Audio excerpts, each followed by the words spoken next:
अगर आपने अपना वजन कम करना है तो दुनिया में खाने की जितनी मजेदार चीजें इंसान की बॉडी को बर्बाद वही चीजें करती हैं, और खाने में जितनी फीकी और कड़वी चीजें हैं ना, असल में बॉडी को फायदा उन्हीं चीजों का होता है। नंबर 1, एक्सरसाइज 10 साल भी करते रहेंगे ना, आपको वैसा फर्क नहीं पड़ेगा जैसा डाइट के साथ फर्क पड़ेगा, क्योंकि एक्सरसाइज 30% काउंट करती है। 70% जो चीज काउंट करती है वजन कम करने, वो इंसान की डाइट होती है। अब कोई इंसान एक्सरसाइज नहीं भी कर सकता, इसका मतलब क्या कि वो अपना वजन कम नहीं कर सकता।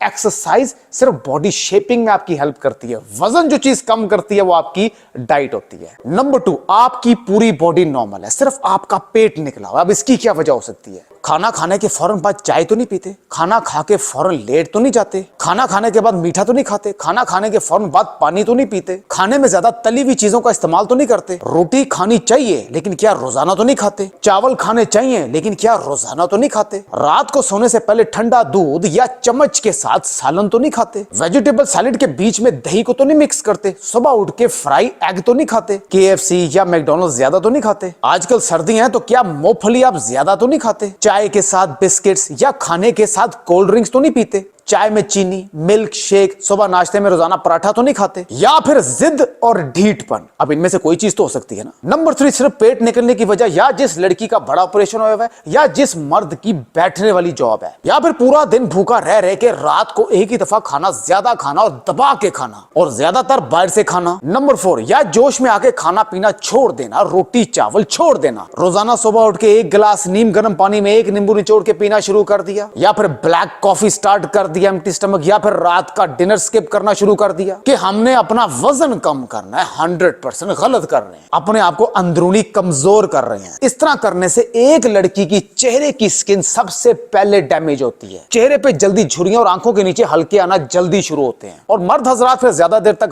मर्द नहीं रहता। ये सारी चीजें मैं आपको मेडिकली बता रहा हूं। नंबर 5, आप पूरा दिन सुस्ती महसूस कर रहे हैं, या थकावट महसूस कर रहे हैं, या टेंशन है किसी चीज की। एक जबरदस्त चीज बता रहा हूं जो कि आपकी टेंशन को भी खत्म करती है, आपकी ब्लड सर्कुलेशन पूरी बॉडी की अच्छी करती है और इंसान को एक्टिव करती है। करना क्या, ये देखिए, ये हाथों की उंगलियां है ना, उंगलियां, इसके नीचे खून की लहरें जा रही हैं, ठीक है। आपकी ब्लड सर्कुलेशन पूरी बॉडी की अच्छी करेगी। कुछ प्रेशर पॉइंट्स होते हैं जिनको दबाने से आप एक्टिव होते हो, मतलब ब्लड सर्कुलेशन आपकी तेज होती है। बहरहाल वो बाद में बताता हूं, लेकिन पहले करना क्या है। अगर आप पूरा दिन सुस्त महसूस करें, वैसे तो अमल दिन में 2 से 3 मरतबा करें, करते साथ ही आपको पता लगेगा कि आपके अंदर जान आ रही है। अक्सर हमारे ब्लड प्रेशर लो होता है, आप कभी जोर से मुक्का बनाना चाहिए, नहीं बन रहा होता, लेकिन ये करने के बाद उसी टाइम आप ग्रिप करेंगे, बड़ी मजबूत ग्रिप होगी और आपका मुक्का बड़ा मजबूत बनेगा। इसका मतलब ये होगा कि आपको वो चीज असर करना शुरू होगी। करना क्या, ये देखें, ये आपकी टिप्स है ना, फिंगर टिप्स, ये फिंगर टिप्स हम इसको प्रेस करना है, लेकिन प्रेस करने का तरीका क्या है? देखिए, पहले इस उंगलियों से पहले इन 2 टिप्स को 10 सेकंड तक दबा के रखना है,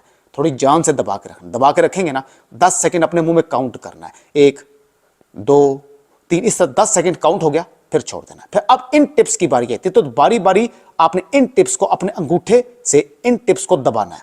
कितना? 10 सेकंड इसको होल्ड रखना है, फिर छोड़ देना है, फिर दूसरी 10 सेकंड इसको होल्ड रखना है, मतलब कि 10 सेकंड इसको और फिर 10 सेकंड इसको होल्ड रखना है। ये करने के बाद आपकी ब्लड सर्कुलेशन, उसी टाइम आपको पता लगेगा कि आपके अंदर एनर्जी आना शुरू होगी। ये चीजें मैं आपको मेडिकली बता रहा हूं, अक्सर लोगों को नहीं पता होता, क्योंकि बॉडी में कुछ ऐसे प्रेशर पॉइंट्स होते हैं जिनको दबाने से इंसान की ब्लड सर्कुलेशन अच्छी होती है। अक्सर कई ऐसे प्रेशर पॉइंट्स हैं जिनको दबाने से इंसान की आई साइट अच्छी होती है, स्ट्रेस रिलीज होती है, उसका हाजमा तेज होता है। ऐसे बहुत से प्रेशर पॉइंट्स होते हैं। ये वो प्रेशर पॉइंट्स हैं जो कि पूरी बॉडी की ब्लड सर्कुलेशन को अच्छा करते हैं। ये नहीं कि एक दफा दबा के अपने छोड़ देना, कम से कम 3 से 4 मरतबा करना है। 10 सेकंड 10 सेकंड 10 सेकंड 10 सेकंड तक अपने आप को थोड़ा टाइम देना। मैक्सिमम आपको 10 मिनट ही लगेंगे, और 10 मिनट बैठे बैठे जहां पर मर्जी बैठे हुए हैं वहां पर ये अमल तो आप कर सकते हैं ना। अब अक्सर लोग पूछेंगे जी इसका बेस्ट टाइम कौन सा है? पूरे दिन में 2 से 3 मरतबा आपको जब मर्जी टाइम मिल जाए, बैठे बैठे बजाय कि कोई मोबाइल स्क्रॉल अप करें, इस चीज पे अमल करें ताकि आपकी सेहत अच्छी हो। मेरे से राब्ते के लिए मेरे मेन पेज पे जाके देख सकते हैं, लेकिन proper weight loss diet plan consultation के लिए। यार 1 मिनट जरा भाईजान,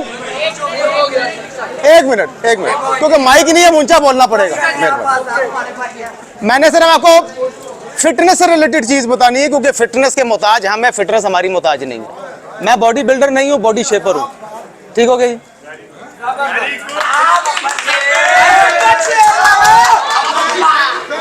सिर्फ 3 मिनट लगेंगे, 6 पॉइंट बताऊंगा। पॉइंट नंबर 1, रमजान भाई का बहुत बहुत शुक्रिया जो हर साल इवेंट कराते हैं, इनके लिए था।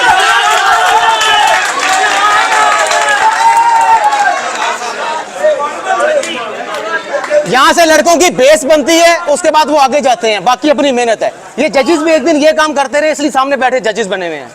ठीक हो गया, इनके लिए भी तालियां। पॉइंट नंबर 2, इंसान का जो जिस्म है ना वो 3 टाइप का है।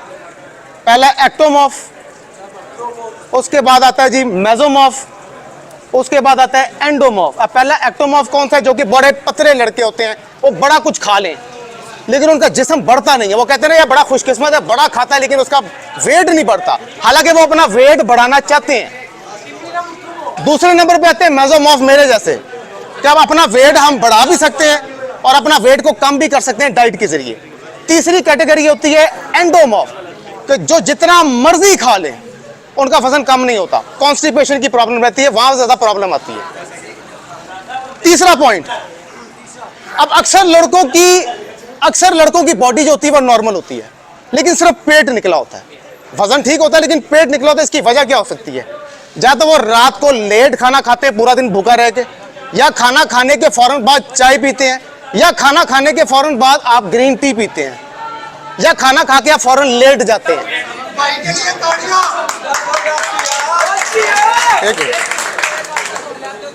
अगर आपकी वेट से ज्यादा, अगर आपका बॉडी से ज्यादा आपका पेट निकला हुआ है तो इसकी एक अलामत है, आप फैटी लिवर में आ रहे हैं।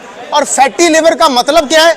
जिगर के इर्द गिर्द चर्बी जमा होना शुरू हो जाना, जो कि हार्ट अटैक की रेशो बढ़ा देती है, स्पेशली मर्दों की। ठीक है, तो पेट का कम होना जरूरी है। पॉइंट नंबर 4, हर एक की जितनी हाइट है ना उसके मुताबिक उसका एक आइडियल वेट होता है। अगर ये 6 फुट की हाइट का कोई बंदा है ना तो उसका वेट कितना होना चाहिए? 78 kg। ठीक है, अगर कोई 5 फुट या 5 फुट 6 इंच या 5 फुट 7 इंच की हाइट है, उसका आइडियल वेट कितना होना चाहिए? 75 kg। तो जिसकी जितनी हाइट है उसके मुताबिक उसका एक आइडियल वेट होता है। अगर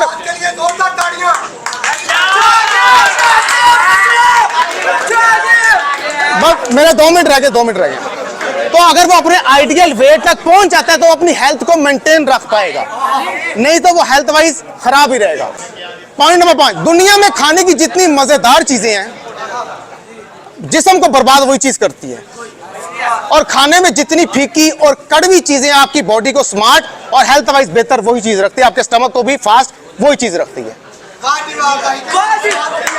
आखिरी पॉइंट, पॉइंट नंबर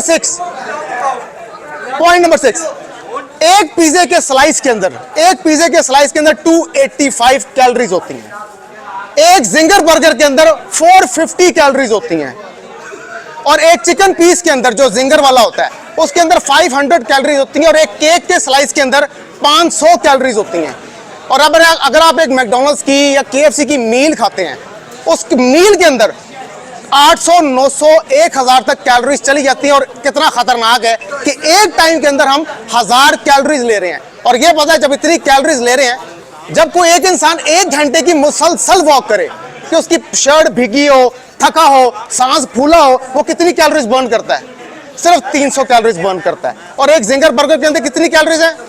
450 से लेकर 500 कैलोरीज। आखिरी चीज बोलूंगा मैं कि अगर आपने फिट रहना है, अगर आपने फिट रहना है तो कैलोरीज जो हम एक्सरसाइज के जरिए बर्न करते हैं या वॉक के जरिए, वो आपने ज्यादा करनी है, और जो पूरा दिन खाते हैं वो कम होनी चाहिए। आप सारी जिंदगी फिट रहे। बहुत शुक्रिया।